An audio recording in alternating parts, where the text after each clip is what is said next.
Hello and welcome to the question video for topic 2. Remember, there was only one content video, one lecture video, and this is the questions. We'll jump straight over to the lecture slides and get started. First question is about two cylinders. They have the same type of gas at the same temperature inside them, but cylinder A has twice the volume of cylinder B, while cylinder B contains twice as many molecules as cylinder A. Which of the following statements is true? Pressure in A is 4 times the pressure in B. Pressure in A is 2 times the pressure in B. The pressure in both is the same. Pressure A is half of pressure B, or pressure A is a quarter of pressure B. So that's the question. As usual, try and come up with an answer. I'm going to talk for a moment to give you a bit of time to A, pause the video, or B, just think about it and come up with your solution quickly. But do have a go at thinking of your answer first. Don't just rely on my solution on the next slide. So with that said, let's go to our solution. I'm actually just going to jump over to the document camera for a second. And let's think about this. We've got two cylinders, and it says cylinder A has twice the volume of cylinder B. All right, so here's cylinder A, and cylinder B is half the volume. So I've drawn them with the same area so that I can just draw it twice as long, make it visually obviously twice. So the volume of A equals 2 times the volume of B. That's the volume equation. The second part of the statement says that cylinder B has twice as many molecules as cylinder A. So let's just draw 4 molecules in here. Remember that these are all flying around. Right. That would mean this one has 8 molecules.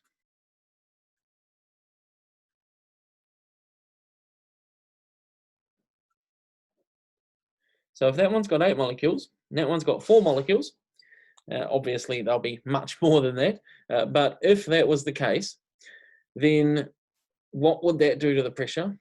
And then what would the change in volume do to the pressure? All right, so here, more molecules, more collisions, more pressure. So B should be greater pressure because of the molecules. And then less volume equals less distance to travel before it hits a container wall. So therefore more pressure as well. All right, so on both counts, B is getting more pressure. So that automatically tells us, I say automatically, after that thought process, that tells us that we must have one of the last two options. Pressure in A is going to be either a half or a quarter of pressure in B. And the way to figure out which is to go to our actual equations.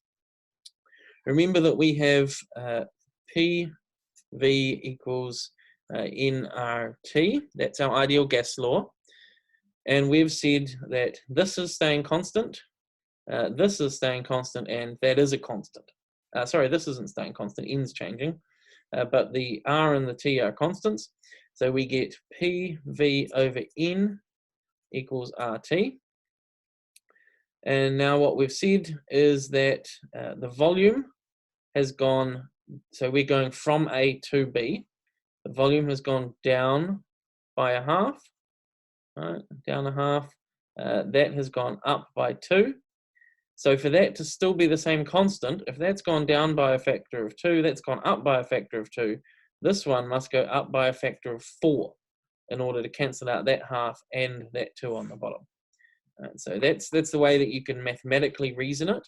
Right, if this is now half as big, that's twice as big, this must be 4 times as big for this to still be true. So that means that the pressure in B is going to be 4 times the pressure in A. And so back to the slides, and let's see if I agree with myself. Yes, I do. Good. Pressure A is a quarter of the pressure in B. And there's some reasoning again, as I've done here. Feel free to read that. I may have explained it slightly differently. I don't recall exactly what I wrote. Next question, heating a gas. We have a sealed rigid container. So rigid is a physics way of saying it doesn't change shape. We know there is thermal expansion. We're ignoring it. We're saying its expansion is so small we can neglect it. So rigid is a rigid container with a sample of gas in it. The temperature increases from 100 degrees Celsius to 200 degrees Celsius. By what factor does the pressure increase? So last question was asking us to compare two scenarios. This one is now saying, do that, but give us an actual ratio, give us a factor. I mean, we did that in the last one, but two different scenarios. This is one scenario changing to another one. You've got 5 options again. It doubles, it increases a bit, it doesn't change, it decreases a bit, or it halves. As usual, I've padded a bit. Hopefully you've all got an answer now and or paused the video and had it go. Let's move over to the document camera and have a think about this scenario. All right, so in this case, we have a sealed rigid container, and it's got some amount of gas in it. So the volume's not changing, the number of molecules isn't changing, but the temperature is changing, and therefore the pressure will change. And so if we've got these molecules and they're all moving around a little bit, and then all of a sudden we give them more energy, right? Now they're moving around more, we already know what's going to happen. It's exactly what we talked about before. They're going to collide with the container walls more frequently. Right? So they're going to collide with the container walls more frequently. So if temperature goes up, then pressure goes up. So we expect pressure to increase. So it's either going to be A, doubles, or B, goes up by 1.3, increases a little bit. So those are our two options now, because we know it's not going to stay the same or get less. So which is it? And again, same process here. We can use our ideal gas law to think about it. We've got PV equals nRT. T is changing and P is changing, but the other three things are staying the same. So we get P over T equals nR over V. So now this side is a constant, right? That's constant. You can ignore that. We've now just got to make sure that this side stays the same. So if we've got pressure over temperature, and the temperature goes from 100 degrees C up to 200 degrees C. What's that going to do to our equation? At this point, you need to realize that this is an absolute and actual temperature. Right? It's not a temperature difference. So all those times we talked about changes in temperature with length expansion, and we said Celsius, Kelvin, same thing, because it's a change in temperature. Now, we can't just say that this is the same in Celsius and Kelvin. So it's gone from 100 to 200 Celsius, so it's doubled in terms of Celsius, but this is in Kelvin. And we can't say that it's doubled in Kelvin. Right? What we've got is 373 Kelvin going up to 473 Kelvin. So that's only going from up by a little bit over a third, right? It's going from 370 up to 470. It's going up by a bit over a third, which means it'll be around about 1.3 times as big. So if that goes up by 1.3 times, then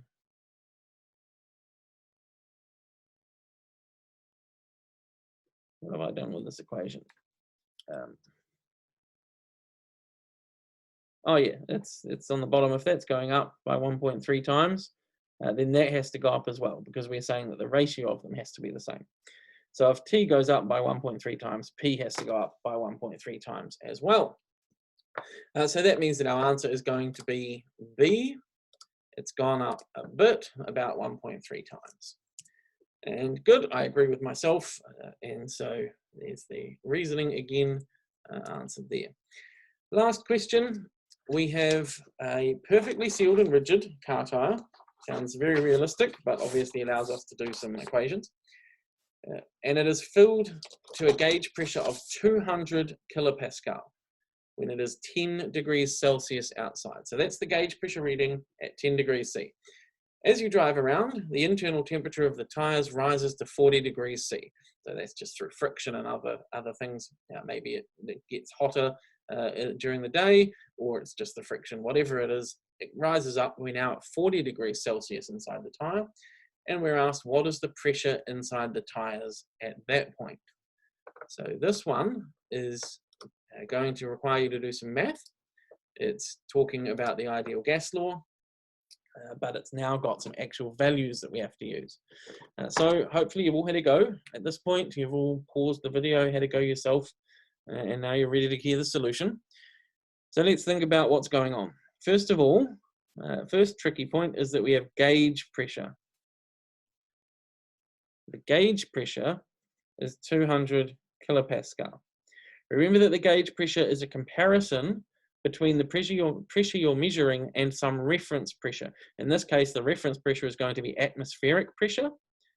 And so that means that we have to add atmospheric onto that to get the actual pressure. So the actual pressure of our gas is 200 kilopascal plus 101 kilopascal for atmospheric pressure.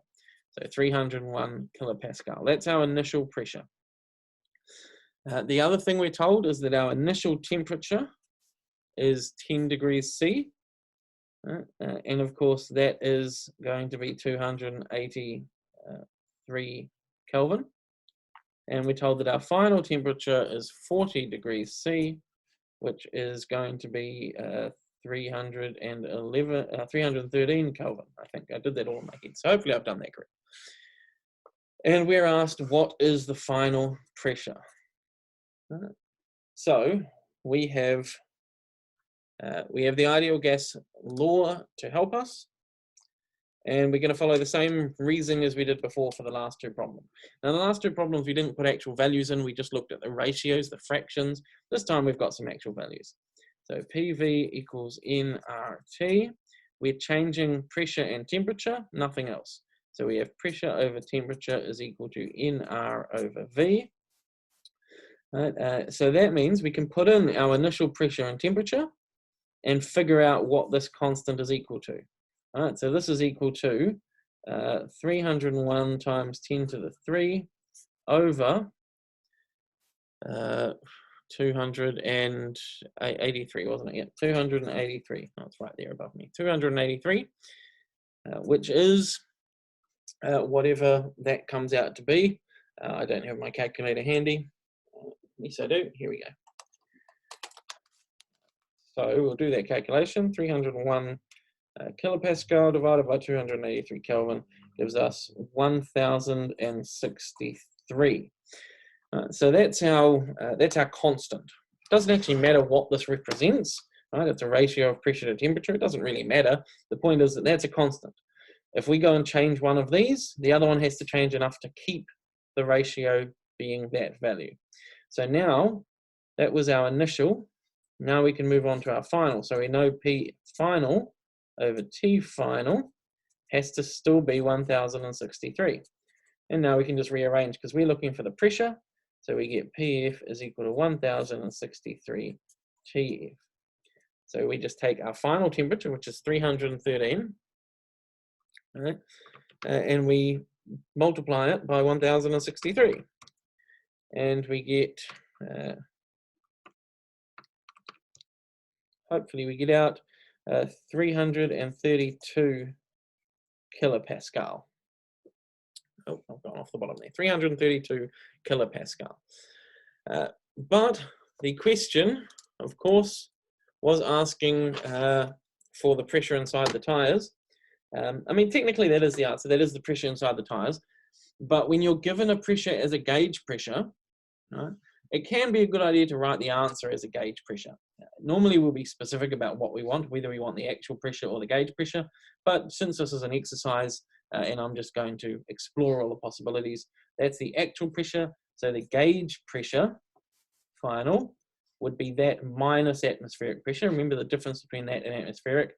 So that gauge pressure would end up being 231 kilopascal. So that means we've gone from a gauge pressure of 200 kilopascal up to a gauge pressure of 231 kilopascal. And that is the end of that question. And that is the end of lecture 2 of topic 2 for week 9. So that's the end of ideal gases. Tomorrow we are going to move on to some more discussion around temperature. We're going to look at the molecular distribution of temperature and just really get a bit more into that about the whole kinetic energy is temperature thing. So we'll spend a bit of time on that.